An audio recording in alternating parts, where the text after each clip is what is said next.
მუსიკის ორი სხვადასხვა ჟანრი ერთ სივრცეში და ექსპერიმენტული პროექტი ანსამბლის შავნაბა და მსმენელის წინაშე გასხვავებულ ამპლუაში წარდგება. ის იქნება ფოლკლორული ანსამბლის კოლაბორაცია ცნობილ გერმანელ არტისტთან და დიჯეისთან. სცენაზე ქართული მრავალხმიანობა და ელექტრონული მუსიკა ერთად უნდა აჟღერდეს.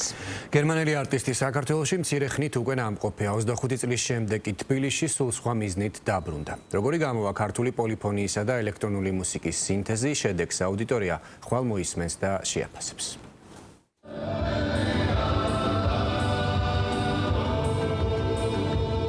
ასე ჟღერს ქართული ტრადიცია და ინოვაცია ერთად იმ განსხვავებულ სივრცეში, რომელშიც თითქოს და ვერასდროს წარმოიდგენ, რომ შეიძლება ქართული მრავალხმიანი მუსიკა ჟღერდეს. იქ, სადაც სტანდარტები ირღვევა, ჩნდება უფრო მეტი იმპროვიზაცია. იმპროვიზაცია კი თავის მხრივ ბადებს ახალს. ასე შეხვდება ერთმანეთს ამ სივრცეში ქართული პოლიფონია და ელექტრონული მუსიკა. მონახაში რომელი კომპოზიციებია ზუსტად რო ვითხრათ არ ვიცი. აი დაახლოებით ვიცით, აი ვაგიორქომა, იმერული, სატრფიალო, გარეკახური, გურიდან კრიმანჭულიანი სიმღერა წინ არ ვიცი, სად რა შეიძლება გამოჩნდეს, სცენაზე შეიძლება შეიცვალოს. ორი განსხვავებული ჟანრის კოლაბორაციის იდეა არც თუ ისე დიდი ხნის წინ გაჩნდა და ადამიანებმა, რომლებსაც ამ უნიკალურ პროექტზე მუშაობა შესთავაზეს, ერთნაირი ენთუზიაზმით აიტაცეს. ერთის მხრივ ეს არის ქართული ფოლკლორული ანსამბლი შავნაბა და მეორე მხარეს კი წარმატებული გერმანელი დიჯეი შილერი. დღეს პირველი რეპეტიცია გაიარეს და ორივე მხარე დარწმუნდა იმაში, რომ ეს ექსპერიმენტი ნამდვილად ღირდა. უფრო მეტიც, საჭიროც კი იყო. მე არ ვარ ელექტრომუსიკის მსმენელი და რაღაცნაირად უფრო მეტად რამაც დამაინტერესა არის თავად შილერის, ანუ არტისტის მაღალმა გემოვნებამ და მისმა ინტელექტუალობამ. საოცარი მუსიკოსია, საოცარი არტისტია, გარემო შეგრძნება ძალიან სწრაფად და ადაპტირებადია.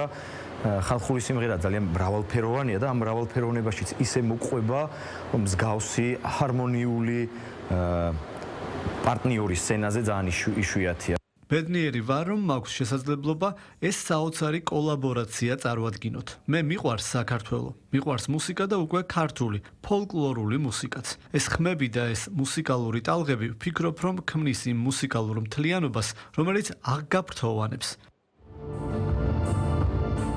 ამ კოლაბორაციის მიზანი ტრადიციის შეცვლა კი არა, მისი ახალი მსმენელისთვის გაცნობა.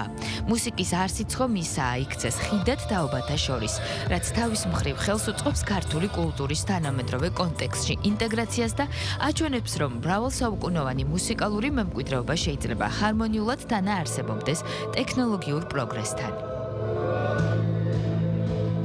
ხალხური სიმღერა იმდენად მრავალი ტიპის და მრავალნაირია, იგი მარტივად ადაპტირდება ნებისმიერი ჟანრის მუსიკასთან და ეს კიდევ ჩვენი კულტურის სიდიადის ხაზგასმაა და მილიონობით მაყურებლის წინაშე ხალხური სიმღერა ახლა უკვე ელექტრომუსიკასთან ერთად აღმოჩნდება და შეიძლება ამას გამოყვეს მე და ვიღაცამ წმინდა წყლის ჩაკრულო ინდომოს რომ მოისმინოს როგორია, რომ ეს გზაა ერთ-ერთი. გავშე ექსპერიმენტი ანსამბლის ისტორიაში ფიქსირდება, მაგრამ აქ ყველაფერი სხვაგვარად არის, რადგან ყველაფერი არის იმპროვიზაციულ ნაწილზე დამოკიდებული. ჩვენთვის თავარია რომ გავიგოთ ჰანგი და ამ ჰანგზე ავაწყოთ კონკრეტული ხალხური სიმღერა. და მუსიკალურ ნაწარმოებს რაც შეეხება, როდესაც გავიგეთ პირველი ბგერა უკვე მივხვდით რასთან ქონდა საქმე და როგორ მაღალ დონესთან იყო ვიყავით დაკავშირებული. თავად გერმანელი არტისტისთვის კი მსოფლიოს სხვადასხვა ქვეყნის ფოლკლორის გაცნობა ერთგვარი ჰობია, რაც მის სტატუსს კიდევ ერთ უნიკალურ განსაზღვრებას მულტიჟანრული არტისტის სახელს სცემს. შილერი ხშირად გეგმავს პროექტებს ეთნიკურ არტისტებთან და სიმფონიურ ორკესტრებთან. ალბათ ამიტომაც იგი ერთ-ერთი ყველაზე მაღალანაზღაურებადი და პოპულარული მუსიკალური არტისტია თავის სამშობლოში, რომლის ბალანსზეც 7 მილიონი გაყიდული ალბომია. შილერი თავდაპირველად შეიქმნა როგორც გერმანული ელექტრონული მუსიკის ჯგუფი. ის 1998 წელს ჩამოყალიბდა და გერმანელი პოეტისა და დრამატურგის ფრიდრიხ შილერის სახელს ატარებს.